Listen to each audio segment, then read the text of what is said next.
Jaya Radha Madhava Punya Bihari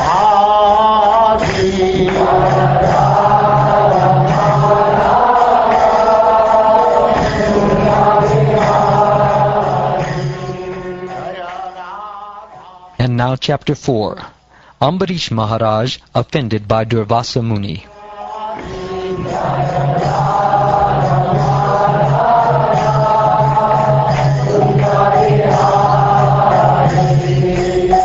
Gopi Jana Vallabha Giribara.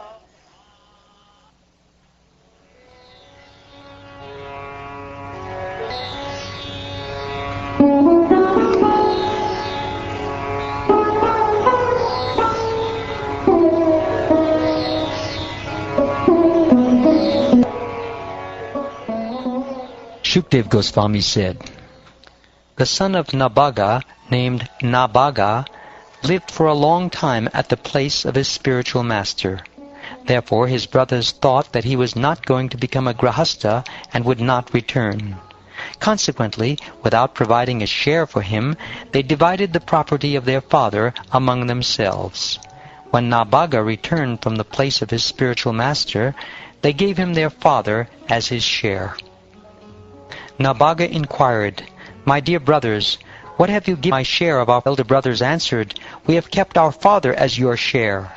But when Nabaga went to his father and said, my dear father, my elder brothers have given you as my share of property, the father replied, my dear son, do not rely upon their cheating words. I am not your property. All the descendants of Angira are now going to perform a great sacrifice, but although they are very intelligent, on every 6th day they will be bewildered in performing sacrifice, and will make mistakes in their daily duties. Go to those great souls and describe 2 Vedic hymns pertaining to Vaishvadeva. When the great sages have completed the sacrifice and are going to the heavenly planets, they will give you the remnants of the money they have received from the sacrifice. Therefore go there immediately. Thus Nabaga acted exactly according to the advice of his father, and the great sages of the Angira dynasty gave him all their wealth and then went to the heavenly planets. Thereafter, while Nabaga was accepting the riches, a black-looking person from the north came to him and said, all the wealth from this sacrificial arena belongs to me. Nabaga then said, no, these riches belong to me. The great saintly persons have delivered them to me. When Nabaga said this, the black-looking person replied, let us go to your father and ask him to settle our disagreement. In accordance with this, Nabaga inquired from his father.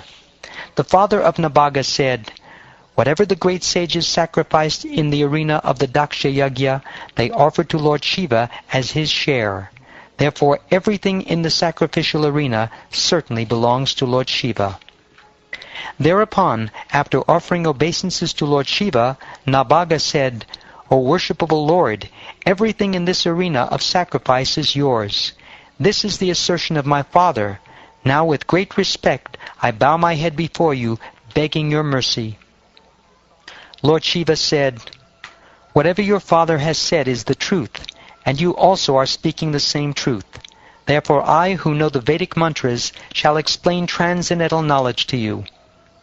Now you may take all the wealth remaining from the sacrifice, for I give it to you. After saying this, Lord Shiva, who is most adherent to the religious principles, disappeared from that place.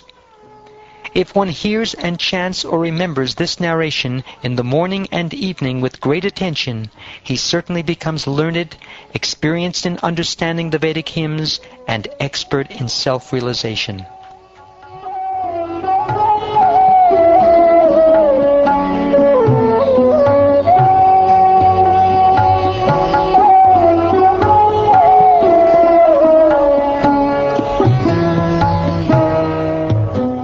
From Nabaga, Maharaj Ambarish took birth.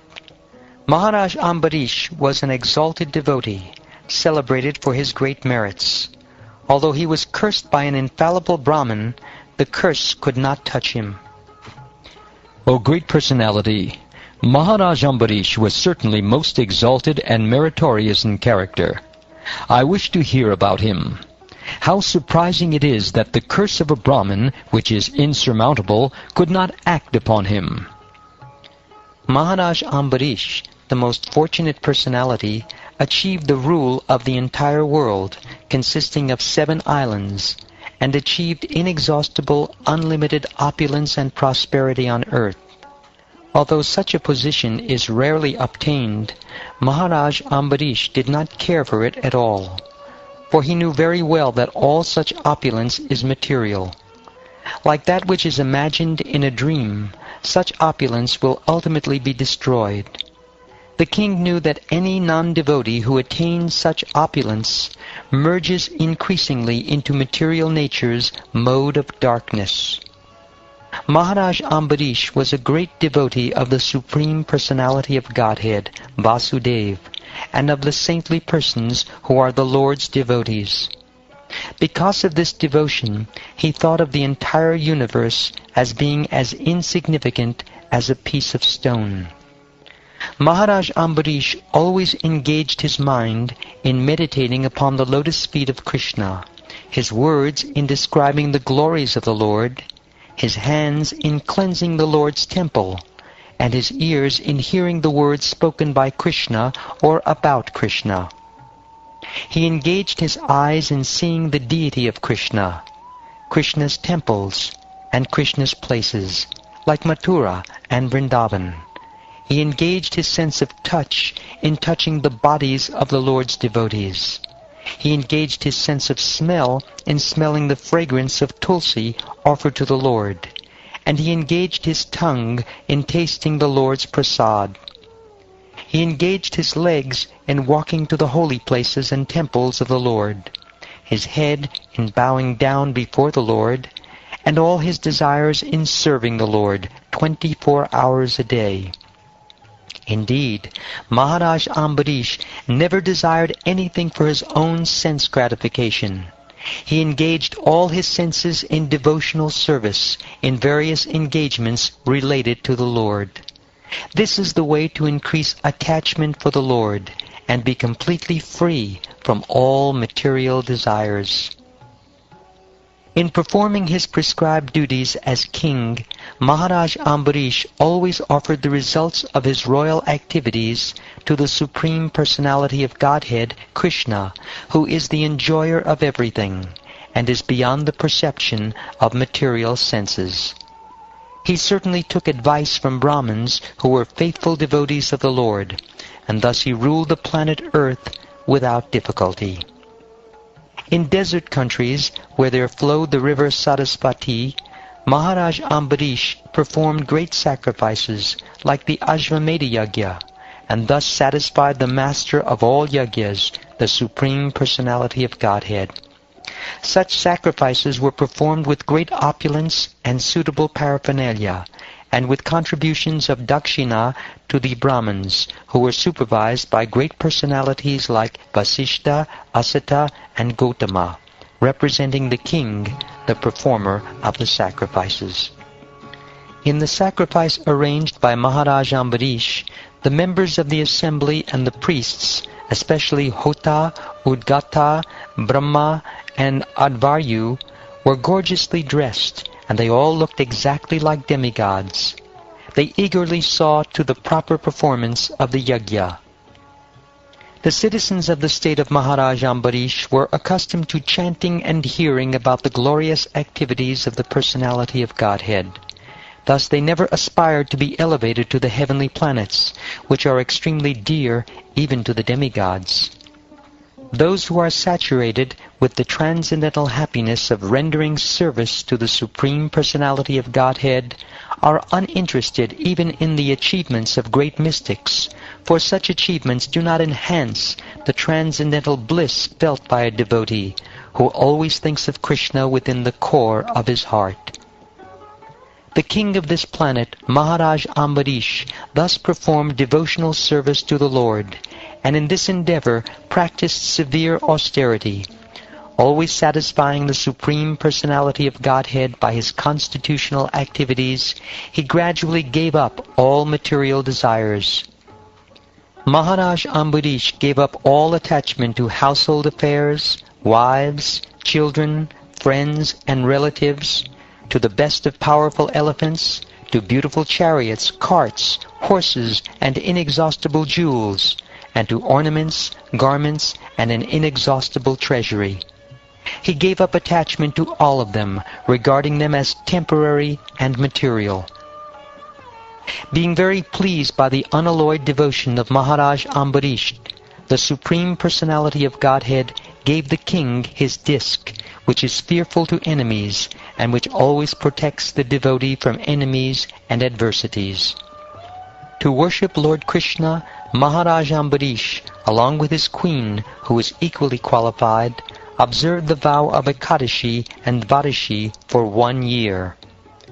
In the month of Kartik, after observing that vow for 1 year, after observing a fast for 3 nights, and after bathing in the Yamuna, Maharaj Ambarish worshipped the Supreme Personality of Godhead Hari in Madhuvan.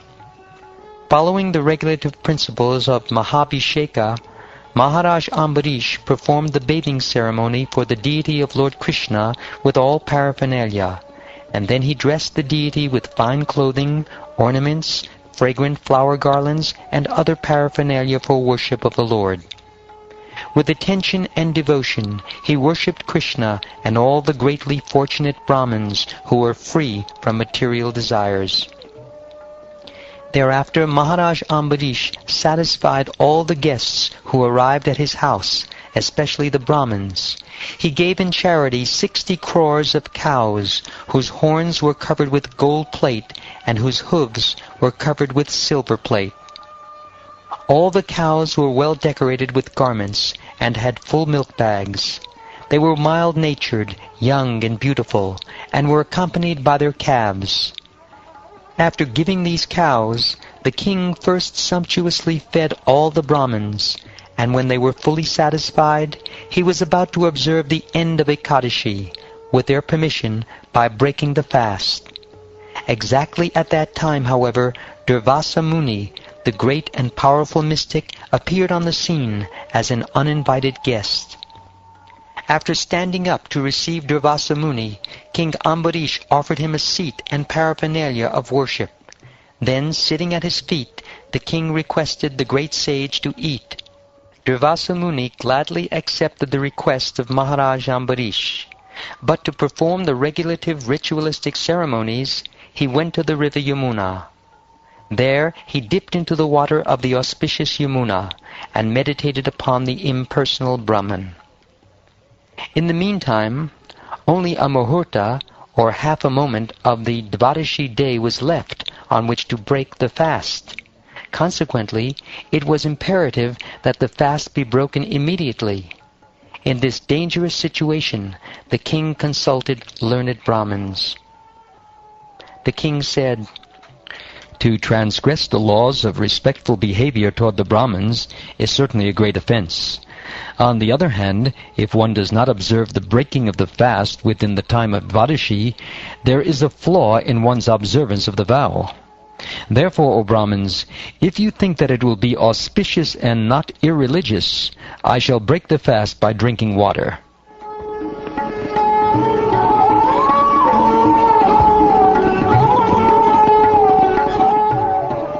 In this way, after consulting with the Brahmins, the king reached this decision, for according to Brahminical opinion, drinking water may be accepted as eating and also as not eating.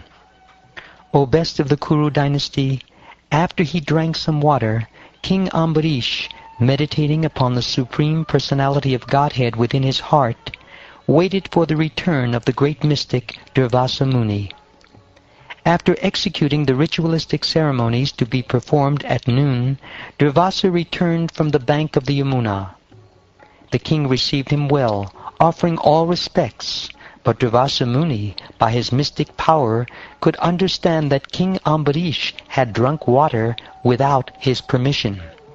Still hungry, Durvasa Muni, his body trembling, his face curved, and his eyebrows crooked in a frown, angrily spoke as follows to King Ambarish, who stood before him with folded hands. Alas! Just see the behavior of this cruel man. He is not a devotee of Lord Vishnu. Being proud of his material opulence and his position, he considers himself God. Just see how he has transgressed the laws of religion. Maharaja Ambarish, you have invited me to eat as a guest, but instead of feeding me, you yourself have eaten first. Because of your misbehavior, I shall show you something to punish you.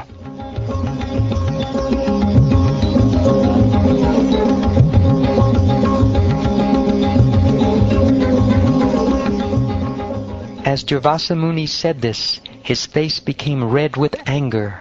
Uprooting a bunch of hair from his head, he created a demon resembling the blazing fire of devastation to punish Maharaj Ambarish.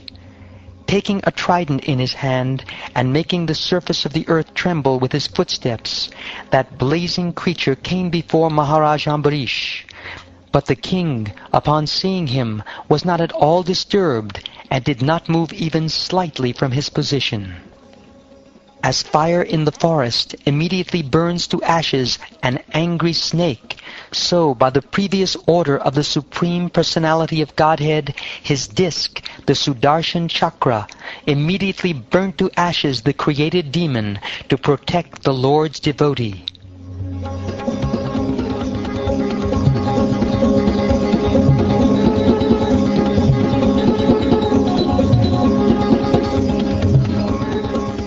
Upon seeing that his own attempt had failed, and that the Sudarshan Chakra was moving toward him, Durvasa Muni became very frightened and began to run in all directions to save his life.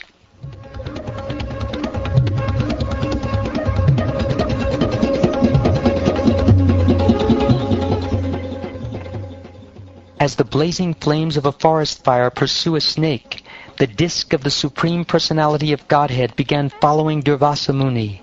Durvasa Muni saw that the disc was almost touching his back, and thus he ran very swiftly, desiring to enter a cave of Sumeru mountain.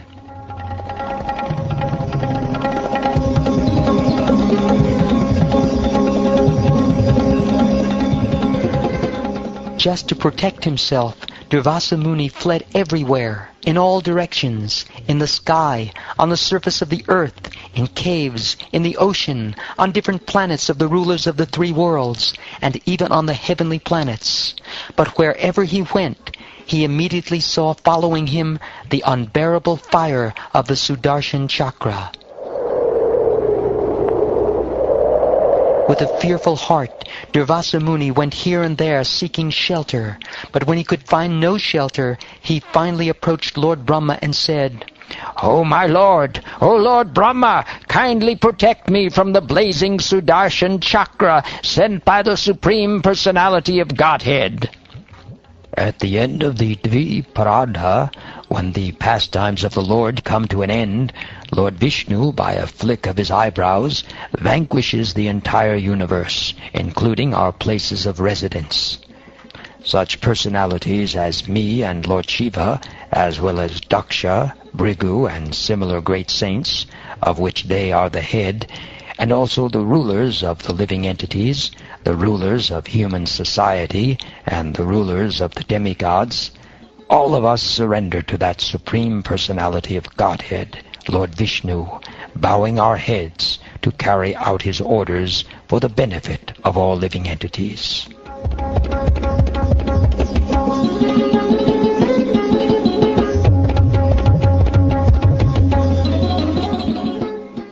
When Durvasa, who was greatly afflicted by the blazing fire of the Sudarshan Chakra, was thus refused by Lord Brahma, he tried to take shelter of Lord Shiva, who always resides on his planet known as Kailasa. Lord Shiva said, "My dear son, I, Lord Brahma, and the other demigods who rotate within this universe under the misconception of our greatness cannot exhibit any power to compete with the Supreme Personality of Godhead, for innumerable universes and their inhabitants come into existence and are annihilated by the simple direction of the Lord. Past, present, and future are known to me, Sanat Kumara, Narad, the most revered Lord Brahma, Kapila, the son of Devahuti, Apantaratama, or Lord Vyasadeva, Devala, Yamaraj, Asuri, Marichi, and many saintly persons headed by him, as well as many others who have achieved perfection. Nonetheless, because we are covered by the illusory energy of the Lord, we cannot understand how expansive that illusory energy is. You should simply approach that Supreme Personality of Godhead to get relief, for the Sudarshan Chakra is intolerable even to us. Go to Lord Vishnu. He will certainly be kind enough to bestow all good fortune upon you.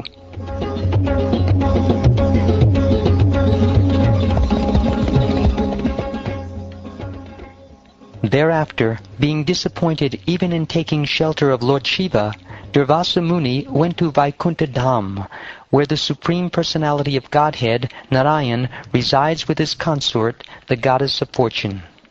Durvasa Muni, the great mystic, scorched by the heat of the Sudarshan Chakra, fell at the lotus feet of Narayan. His body trembling, he spoke as follows. O infallible, unlimited Lord, protector of the entire universe, you are the only desirable objective for all devotees.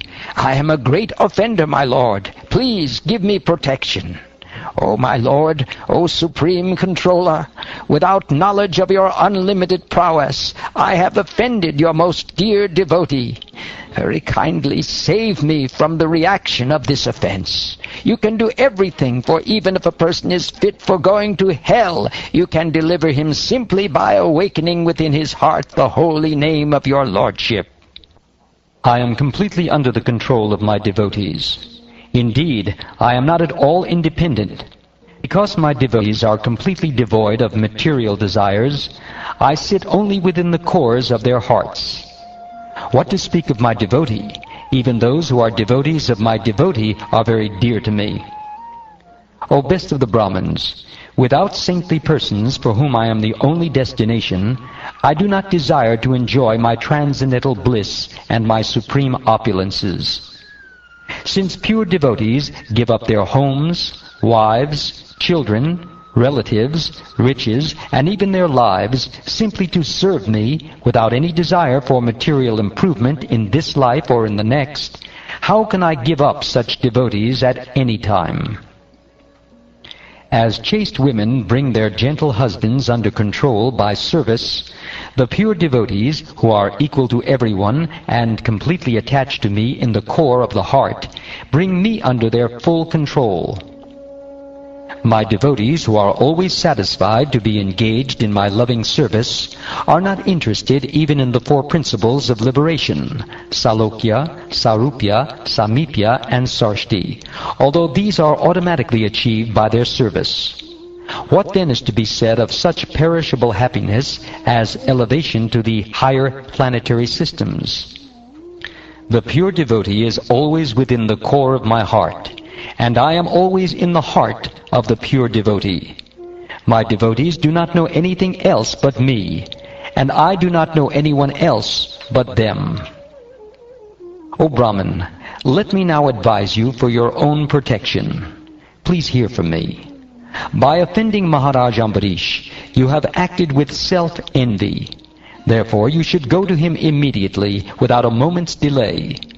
One's so-called prowess, when employed against a devotee, certainly harms he who employs it. Thus it is the subject, not the object, who is harmed. For a Brahmin, austerity and learning are certainly auspicious, but when acquired by a person who is not gentle, such austerity and learning are most dangerous. O best of the Brahmins, you should therefore go immediately to King Ambarish, the son of Maharaj Nabaga. I wish you all good fortune. If you can satisfy Maharaj Ambarish, then there will be peace for you.